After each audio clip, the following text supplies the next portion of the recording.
When starting off with polymer clay, it's really important to observe some basic guidelines. That way you'll have fun using your clay and you'll come out with the best possible project. The work surface is the first thing I'd like to talk about. Just like if you're painting or doing any other craft, you'll want to protect fine furniture and flooring from your craft medium. Acceptable work surfaces would be any non-porous glass or metal, baking sheets or tinfoil.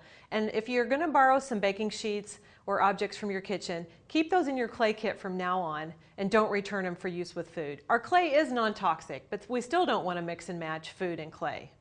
Conditioning is a very important part of polymer clay use. Conditioning just means when you take it out of the package, you start working it in your hands. You want to continue to do so until it's very soft and pliable. So this is the hand method of conditioning. You can also use this method to mix two colors together. So just take two or more colors, work them in your hands till they're soft, twist them and fold them and twist again until the clay is as marbled or as mixed as you would like it to be. Another method for conditioning clay would be through a clay dedicated pasta machine. Now clay comes generally in a 2-ounce brick, so you don't want to run this whole thing through the machine at once. What I'd like to see you do is section the clay into thinner pieces using a very sharp blade, and then push those one at a time through the machine. Now I have my machine set on the thickest setting, and that's what you want for conditioning or sheeting at first. I'm going to put each piece through, then combine these two, make a larger sheet. Then once I have a large sheet, I'll fold it in half, always pressing the folded side through first. That way any trapped air is getting pushed out through the open side. Here again, you can use the same method for mixing two colors through the machine. Just press two or more colors together through, fold them, pressing the folded side through first, and continue to do so until the clay sheet is as marbled or as mixed as you would like it to be. Now, you can control the consistency of your clay. Some clay is softer than others, some clay is firmer, but you can have a say in how you like the clay to feel in your own hands.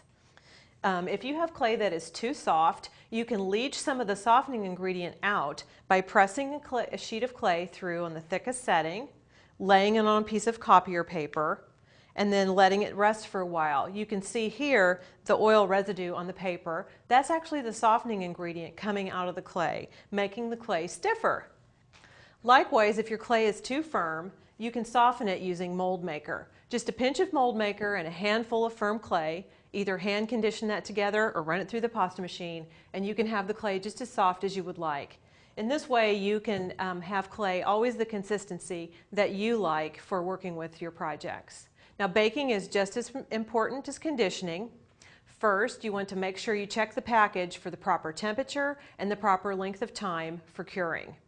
Preheat the oven. Use an oven thermometer to make sure that the oven temperature is accurate on the inside.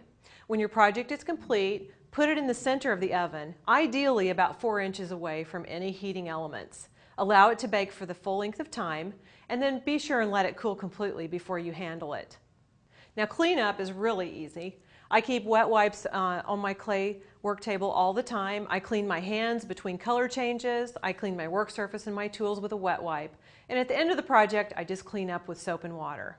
Now, I hope you've really benefited from this a list of basic guidelines for use with polymer clay, and I wish you the best success in making your polymer clay creations.